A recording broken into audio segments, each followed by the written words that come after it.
beautiful. And I imagine sitting there, watching there in my living room, I wish I could have that house.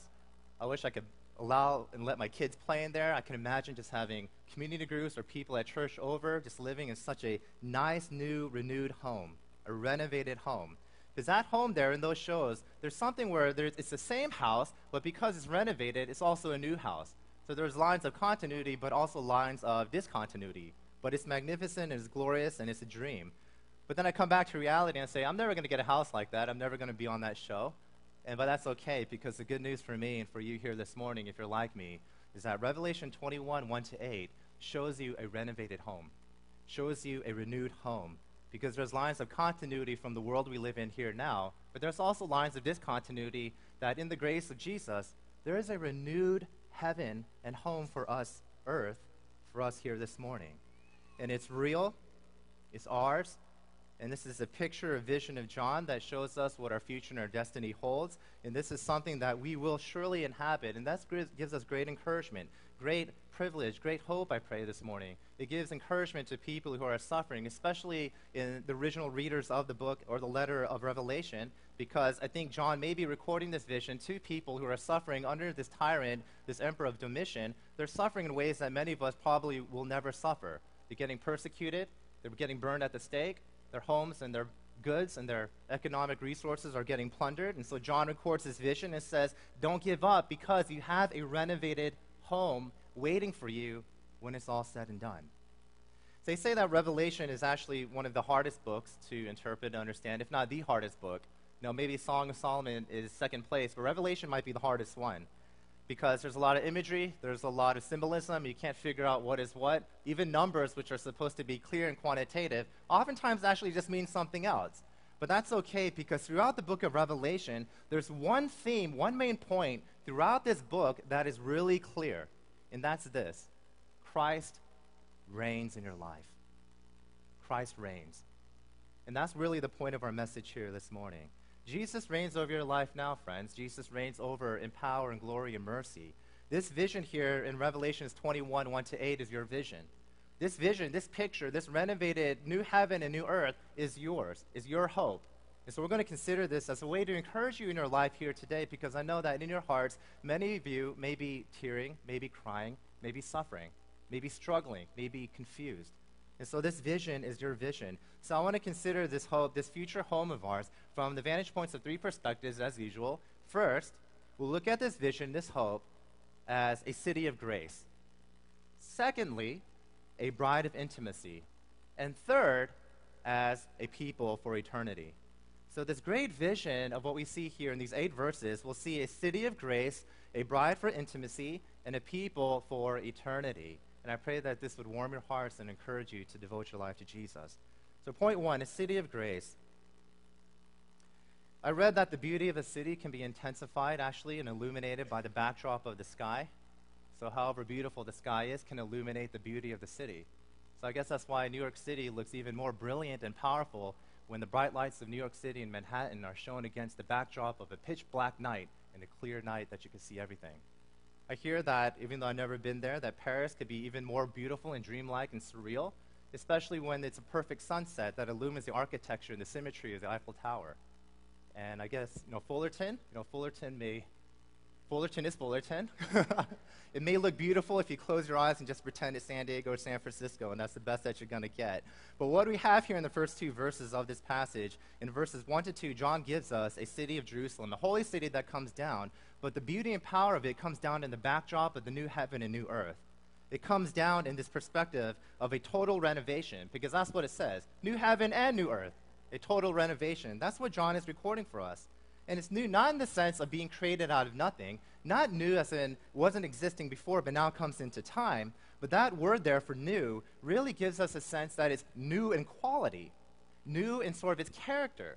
Because the earth that we live in here now will partially be done away with in the fiery judgment of God's righteousness, but there's still a line of continuity that makes this world that we live in now new. And that's the backdrop of this city, this Jerusalem that comes down. And what John is getting here is a vision of the end times. He's seeing when time is done, all is said and done, and Jesus Christ comes back, what does John see here? Well, he doesn't see what we imagine, souls rising up to Jesus, even though 1 Thessalonians gives a sense of that. But what he sees here is a city coming down. That's what he sees, a city coming down. That's why I call it a city of grace, because it comes down from God. It's God's city. He created it. It comes from him. He gives it to us. Because the picture here from the beginning is not man building his way up through his own strength and resources. It's God coming down to us.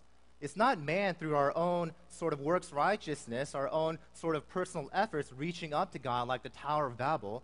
It's God in his grace and his mercy coming down to us in our brokenness, in our neediness.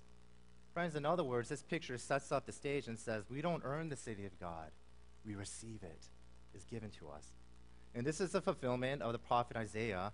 Isaiah 65:17, which says this, 65:17, "For behold, I create new heavens and a new earth, and the former things shall not be remembered or come into mind. I create new heavens and new earth." This is God speaking through the prophet Isaiah, and we find fulfillment of this prophecy in Revelation 21. Isaiah is prophesying about a time when there will be no longer any pain or sorrow or suffering or captivity. Isaiah is talking about a future where there'll be perfect restoration in the presence of God. And in Revelation 21, we see that that perfect restoration in the presence of God comes to us as a city of Jerusalem. That's what Jerusalem symbolizes, the presence of God in perfection, in harmony, in love. It represents the presence of God in the fulfillment of his blessings. And that's what he tells us is waiting for us. You know, Vern Poythress, a New Testament professor, writes in his book, The Returning King, this is what he says. "The New Jerusalem represents the perfecting of the community and the consummation of his joy in the presence of God. This consummation is fundamentally the work of God, not of human beings. It is not Babel reaching up to assault heaven in autonomous pride, but the New Jerusalem coming down out of heaven as a gift, an artistic product of God's craft. This comes down to us, a picture of perfect perfection and presence in the blessings of God. This is the hope and vision that's given to us here this morning, friends, if you're suffering and you're struggling. Because what John is really working on is this: how you live now depends on what you believe about the future. Or the future and what you believe about the future shapes how you live in the now. No, this is part of all the reality if you didn't realize this. I remember when I used to still work in corporate America, they called Wednesday hump days because you want to get to Wednesday, and if you could get over the middle of the week, it's all downhill from there. And I remember the best times of the work week were Thursday night, because Friday you don't really work as hard. You know, you wait for the weekend, you anticipate all the plans that you could have, rest and relaxation. So what you believe about the weekend affected the way that I lived and worked and felt in the middle of the week. And then the worst part of the week was actually Sunday night, because you know you got to go work on Monday, and it's the worst feeling, and you got to start the whole weekly grind all over again. But this is how life sort of works, doesn't it? Your birthday party is coming around the corner. You get more excited, especially for you children. You can't wait for your birthday party. You know, all the food, all the cake, all the activities, all the friends, all the presents. As the day of your birthday party comes, you get even more excited. That's just simply the way it works. Vacations works the same way too. That great vacation that you can't wait to relax on the beach side, you can't wait for that time. You imagine it with a pina colada in your hand, and as the day approaches, you get more excited. You start doing things that you normally don't do because you start to be nicer because there's something there. See, even a more practical benefit, if I said to you at the end of this year, you'll win the lottery, millions of dollars, I guarantee you will be more generous with your money now. If I said you're going to win the lottery, you'll become a millionaire, you will start changing your spending habits. You'll be less stressed. You'll be more excited. See, even in the corporate world, if you have two analysts and you go up to one analyst and said, at the end of this year, I'm going to promote you to be an associate, that analyst will grind through the hardships of working with difficult coworkers, meeting hard deadlines, working and burning the midnight oil. But that second analyst who is promised no promotion will probably jump ship and leave and look for another company or position to work for. Because what you believe about the future determines and shapes how you live now. And John is working on this, and he's saying, this is the vision in verses 1 to 3, this hope reality that John gives to people who are suffering, and saying, if you believe this, because you should, it's real, if you hold on to this, it should shape in the way that you think and feel and operate in the now. You should be joyful. You should be hopeful, confident. He gives this vision as a way to say, this is what's in store for you. This is your destiny. I want you to cultivate a love and devotion for Jesus, because this is your heavenly reality and future, and you get a taste of it now. See, the city of Jerusalem symbolizes this very presence and hope and future for us. We have full access to him. All the sin and suffering will give way to one day the bliss and perfection of the holiness and harmony in the presence of God. Some people, some urban missiologists and some urban theorists, they stress the point, some urban specialists say that it comes down to us in a city saying that, well, this implies that there's a strategic priority to ministering in the city. Well, I don't know if I really agree with this. I think there is a strategic sense of actually focusing upon the city and in order to reach people. But at the same time, we have to remember that history in the Bible began in a garden, even though it ends with a city. And you have to remember that at the same time, Paul ministered in city centers, but Jesus, for the most part, mentored and ministered in the countryside. God, in other words, friends, is not an urbanite. He's not even a suburbanite. He's not even a ruralist. God himself is not someone who's a city slicker on one hand and a farm boy on the other hand. God loves the city and the country because essentially the point of this is saying God is wherever his people are.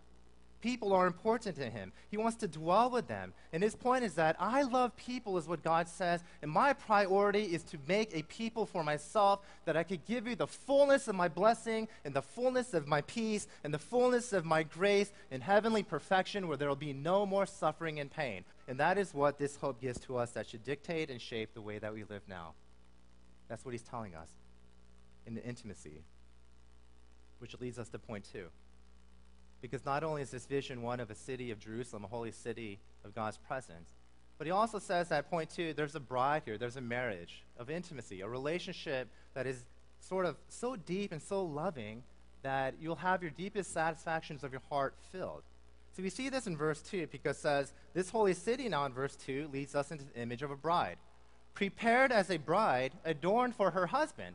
So it's not just a city that we have the presence of God, but now there is a marriage, there is a marital metaphor. We're the bride that is adorned for our husband, Jesus Christ and God. So the city of Jerusalem gives way to the presence of God as a bridegroom. The satisfaction of all our human desires is now seen in this marital metaphor.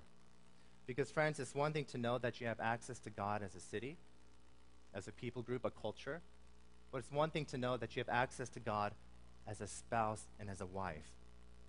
There's no deeper intimacy and love than that between a husband and a wife, isn't it? Do you know who the mayor of Fullerton is? Do you know his name? I didn't know really, so I looked it up just so I could use in the sermon here. Craig Seaborn.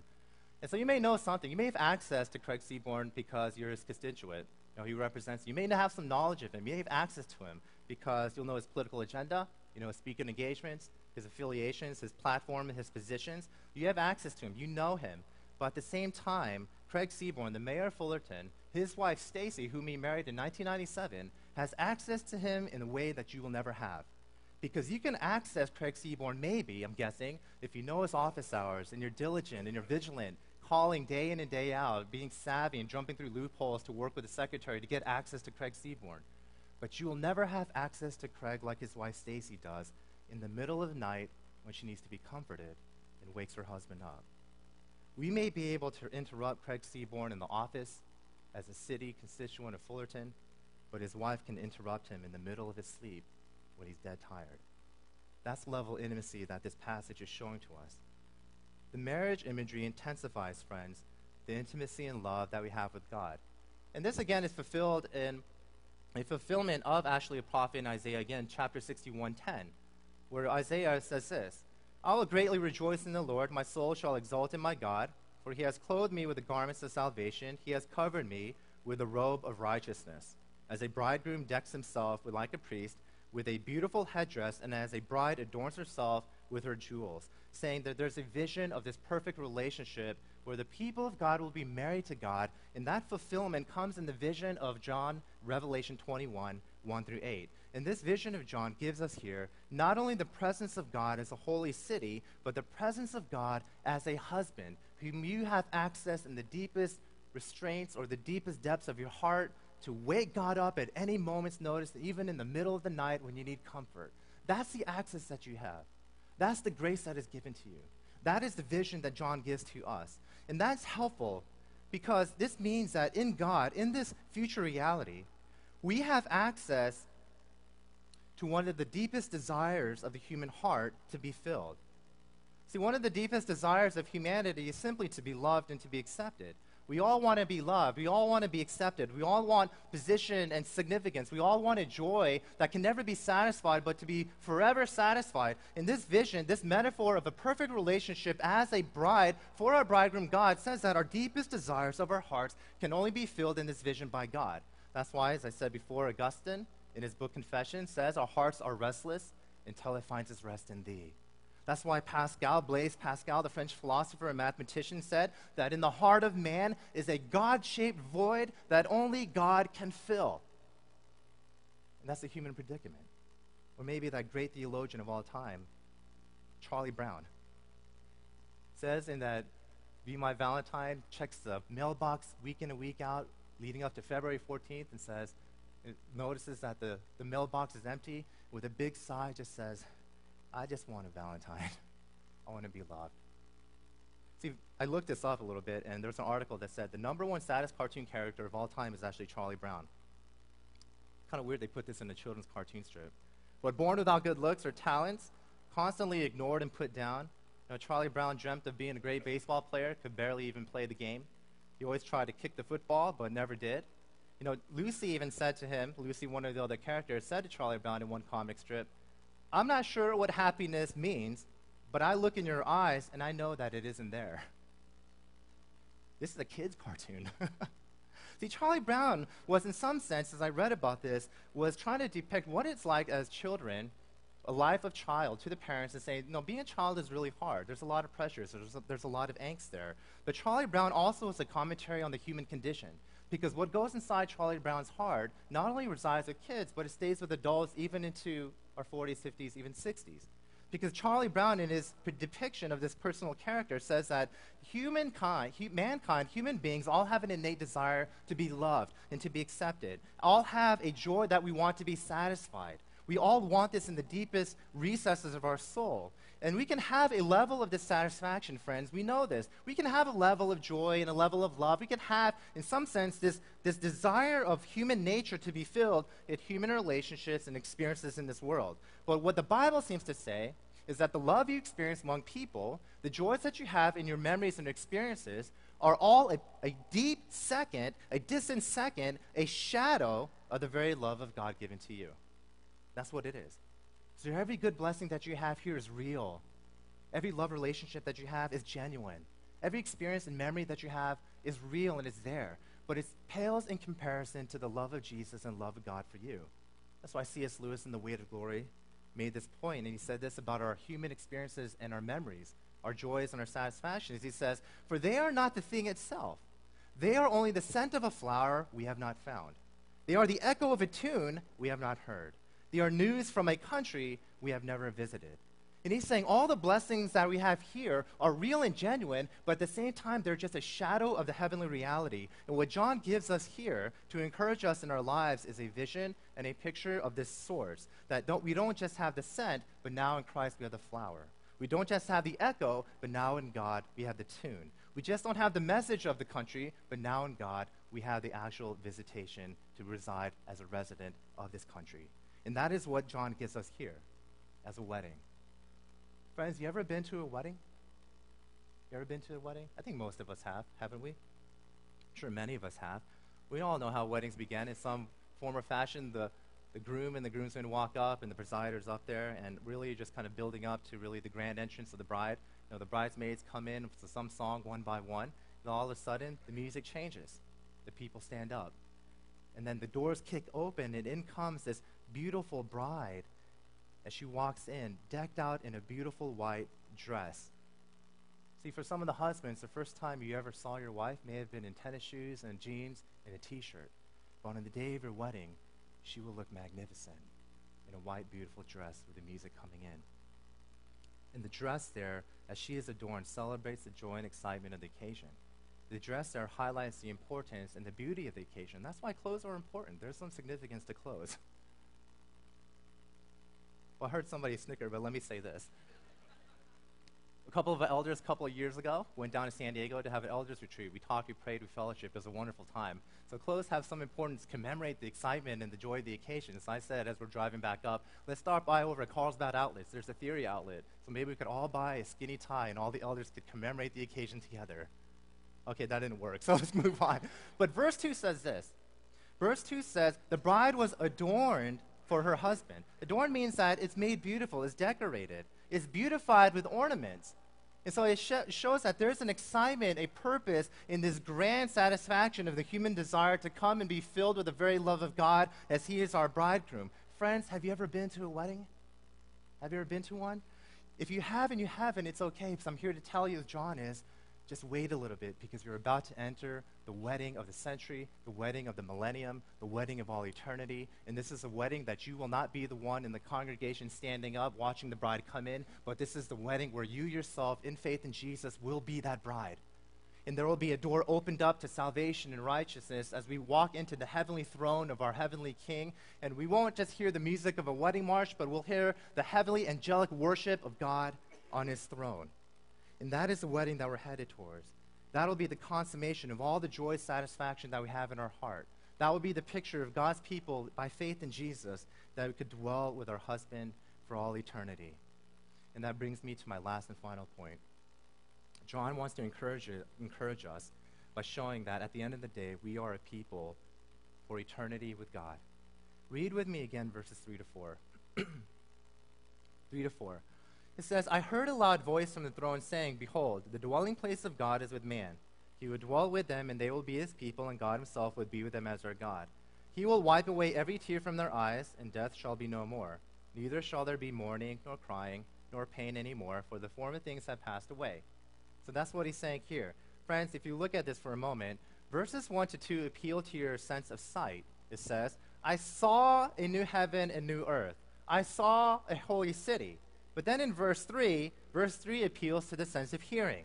It says, I heard a loud voice, and that voice is God's. And basically God is saying, you have the city of Jerusalem, you have this marriage, but now in verse 3, you're going to hear the interpretation. God is interpreting it for us. And he's saying at the end of the day, this is a fulfillment of the prophet Jeremiah in chapter 11, verses 4 to 5. And he's saying at the end of the day, this interpretation, in light of Jeremiah, is that we'll have a consummate, eternal blessing for the saints. That's what verse 3 says. He would dwell with them, and they will be his people, and God himself will be with them as their God. That's what he's saying. And this is, as I said, a fulfillment of the prophet Jeremiah in some sense. It's the famous saying there, I will be your God, you will be my people. We see this in Jeremiah, but Jeremiah really is reiterating a promise made to Abraham back in Genesis 12 and 17, where God said to Abraham, through you, I will make a people for myself. Through your descendants, I will give you and make you a great nation. That Abraham's seed and his son, God will bless the nations and make a people for himself. And that seed, that son, comes in nothing less than the person and work of Jesus Christ, your heavenly bridegroom for you, in which he will make you a people for himself for all eternity. And because of this, it includes the promise of verse 4. That says he will wipe away every tear, and there will be no more pain or sorrow. See, such a tender picture here, that there will be no more tears because the heavenly bridegroom, our Father, will wipe that all away. I attended a community group maybe several months ago, and brought the family. Riley started playing, and she ran around, and then she was running on the concrete with her Crocs, but the Crocs were a little bit big, so she fell, and she scraped up her face. As a father, that's hard to see, and then she's crying, and her face is kind of bloody. You come and you hold her, and you say, it's okay. You wipe away every tear. You say, it's fine. You'll be okay. And that, in the same way, is what God promises to us. When he says he'll wipe away every tear, he's saying, what happened in the Garden of Eden when sin and corruption entered into the world? In this new vision at the other end of the Bible, God is saying, with me as your God in your presence, with me as your husband, I'm going to wipe away every tear. It's going to be okay. You'll be fine. And that's why in verse 1 it says, the sea was no more. See, if you notice that in verse 1, it says the sea is no more. It's not saying that in this new place in heaven, there are not going to be any more beaches or swimming pools. No, actually, it's a metaphor. It's a symbol. It's a symbolism. Because the sea back there, from the biblical mindset, was really the symbol of chaos. It was a symbol of evil and disorder and sin. And in this picture of the new heaven and new earth and this blissful fellowship and worship of God, he's saying there's no more sea because there's no more chaos. There's no more sin, no more evil. And because of that promise, I'm going to renew all things. I'm going to wipe away every tear. No more pain or sorrow. No more heartache, no more suffering.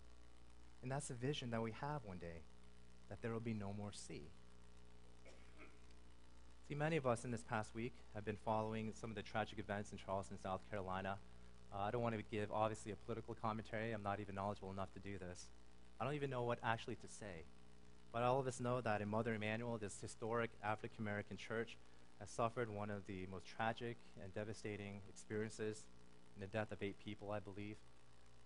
They caught the culprit, I think, a 21-year-old corrupted, confused, hurt boy.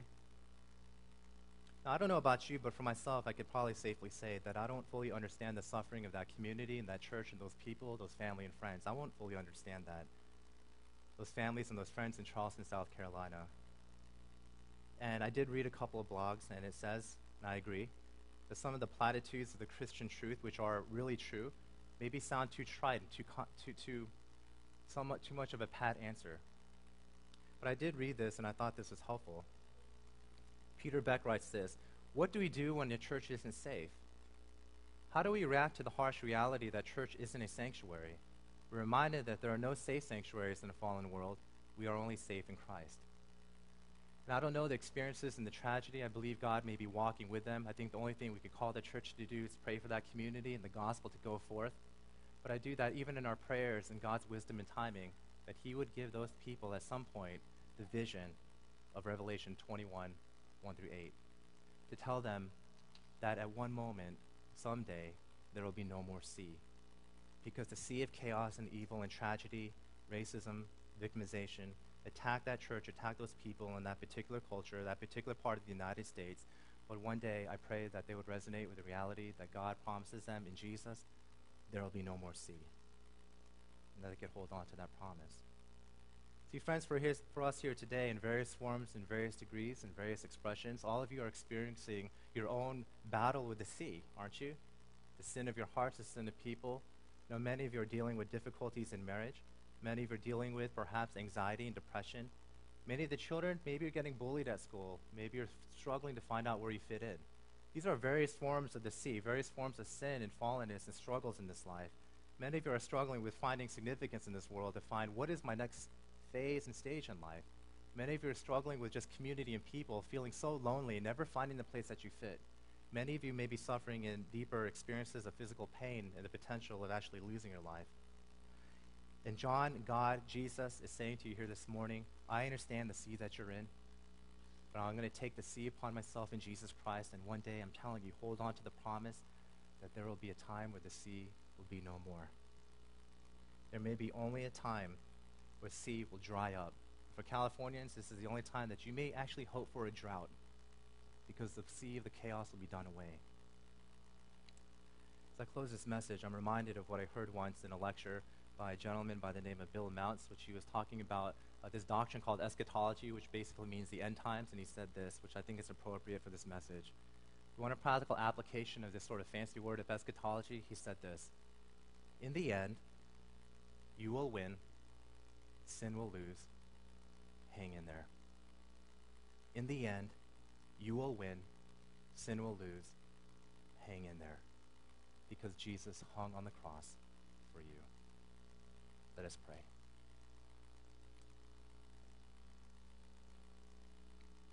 Father, we thank you so much that, Lord, although we don't fully understand the suffering and the difficulties and the tragedies and atrocities of this world, that you give us in your Son the power and the grace to persevere, to cultivate a love for Jesus, to have confidence and hope in the new heaven and new earth, the heavenly Jerusalem, the holy city, as we are adorned as a beautiful bride for our bridegroom in Jesus Christ.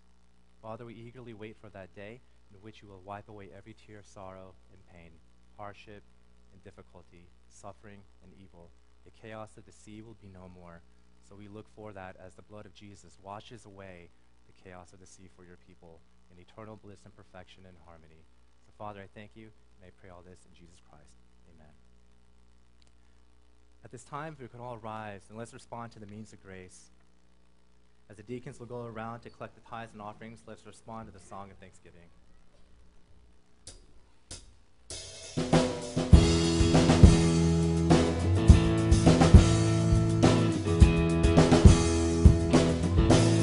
There's a higher throne. There is a higher